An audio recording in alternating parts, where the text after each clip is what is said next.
A very good morning to all of you, my dear students. Myself, Charu Gurwal, presenting you the remaining part of Song of the Whale. I hope, students, you get all the poem and all the part are being well understood by you. So, let's move towards our remaining poem. Here, Whale said, "Whale, I heard you singing."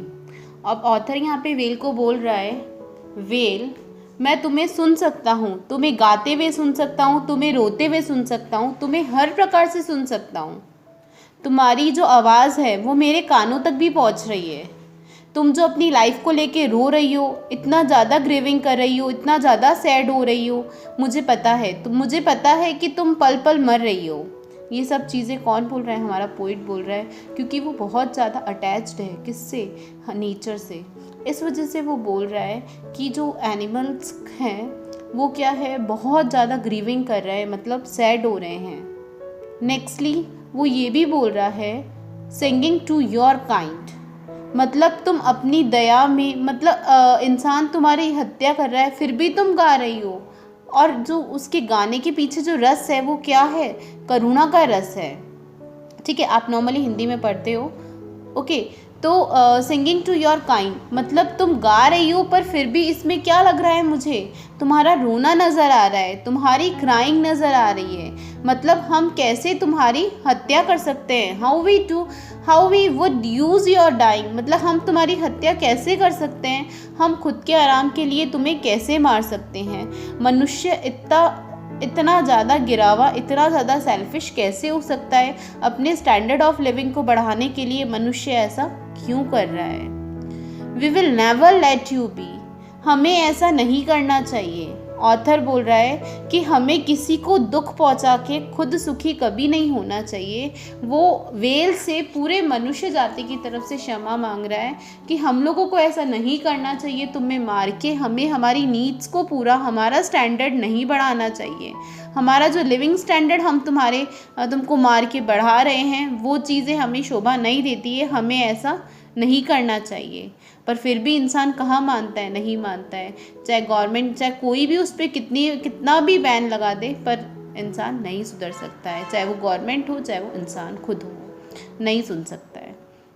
Next है, instead of life we choose, हमने कभी भी तुम्हारी life को choose नहीं किया।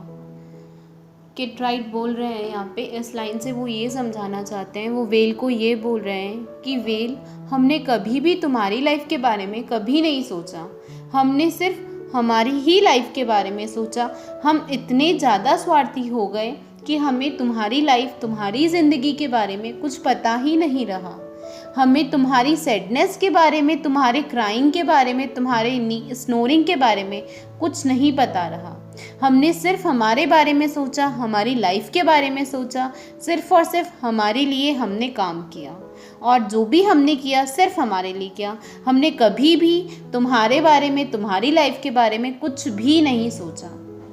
और तुम्हारे अपना स्टैंडर्ड ऑफ लिविंग बढ़ाने के लिए हम इतना आगे निकल गए कि हमें तुम मर रही हो या तुम्हारे साथ क्या हो रहा है, उस चीज़ का हमें पता ही नहीं चला। हमें पता ही नहीं चला कि कब तुम ख़त्म होने वाली हो, बिल्कुल।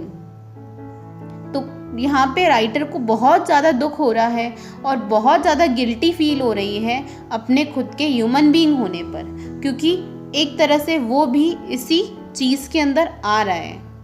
सो नेक्स्टली यहाँ पे लास्ट लाइन में पोइट ये बोलना चाहता है, lipsticks for our painted face, हमारे फेस को करने के लिए हम लोग क्या बना रहे हैं? लिपस्टिक्स बना रहे हैं। जैसा कि मैंने आपको पहले भी फर्स्ट या सेकंड वीडियो में बताया था, लिपस्टिक्स वाली लाइन हमारे आई थी, सेम वही लाइन यहाँ पे रिपीट हुई है। Lipsticks for our painted face, polish for our shoes, हमने हमारे फेस के लिए, हमारे स्टैंडर्ड के लिए, हमारे गुड लुकिंग के लिए हम लोग इनका फैट्स यूज़ कर रहे हैं, उससे लिपस्टिक्स बना रहे हैं, पॉलिशेस बना रहे हैं, ताकि हमारी शू चमके, हमारा फेस चमके।